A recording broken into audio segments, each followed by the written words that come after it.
The message arrived 3 weeks before Christmas. "We're keeping it really small this year," his mother wrote. "Money's tight. We just can't afford gifts for all the grandchildren." Daniel read it twice before showing it to his wife. Their two children were young enough that Christmas still felt magical, and old enough to notice when the magic was missing, so they adjusted. Instead of shopping for expensive presents, they spent evenings making ornaments from salt dough. They baked cookies together. The children picked one inexpensive gift each and never complained. Daniel told himself that everyone was making sacrifices this year. If his parents were struggling, the least he could do was understand. Christmas morning was quiet. The children laughed over board games and second-hand books wrapped with careful hands.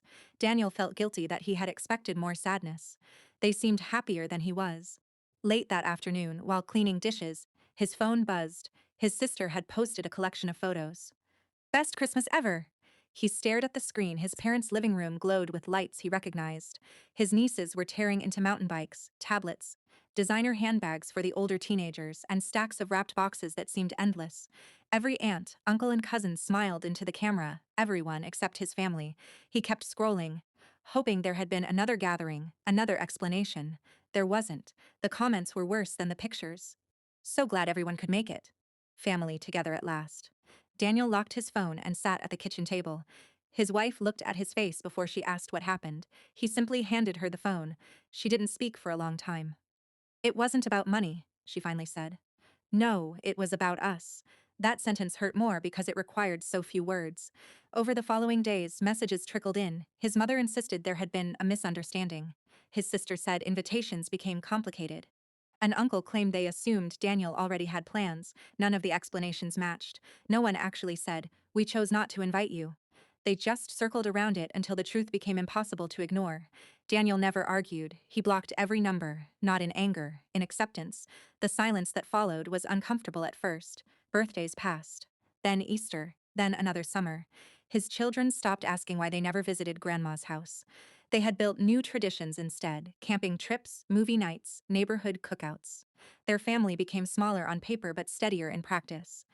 Nearly a year later, an unfamiliar number appeared on his phone. Normally, he would have ignored it. Instead, he answered. The caller introduced herself as a hospital social worker. His father had suffered a serious stroke. The hospital was arranging a family care meeting because decisions about rehabilitation, transportation, and long-term support had to be assigned clearly. Daniel agreed to attend. The conference room felt strangely formal. A care coordinator sat at the head of the table with folders and schedules. His sister was there. So were two cousins who had always spoken proudly about how close the family was. The coordinator spoke calmly. "We need specific commitments," she said. "Who will handle appointments? Who will provide transportation? Who can assist with weekly care? These responsibilities will be documented so everyone understands the plan." The room became unexpectedly quiet. His sister glanced toward Daniel. One cousin suddenly remembered work obligations. Another explained that childcare made regular visits difficult. The coordinator wrote notes without judgment. Then she turned to Daniel. "Would you be willing to participate in ongoing care?" He looked at the papers for a moment before answering. "I hope my father receives excellent care," he said evenly. "But my family and I stepped away after repeated exclusions that made continued involvement unhealthy for us. I won't be taking on caregiving responsibilities." The coordinator nodded once. Understood. She didn't argue. She simply recorded the decision and continued assigning responsibilities among those who remained. It was an ordinary administrative moment, yet something shifted. For years, everyone had assumed Daniel would quietly help whenever things became difficult, regardless of how he had been treated. Now an impartial authority had asked, received his answer, and moved forward without questioning his boundaries. There was no dramatic confrontation. No one accused him. No one defended him. The meeting simply continued with reality finally matching responsibility.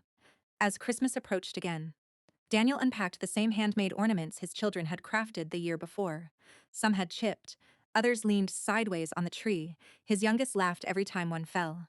The tree wasn't elegant, neither were their presents. But no one around it wondered whether they belonged. Sometimes Daniel still thought about that photograph titled "Best Christmas Ever."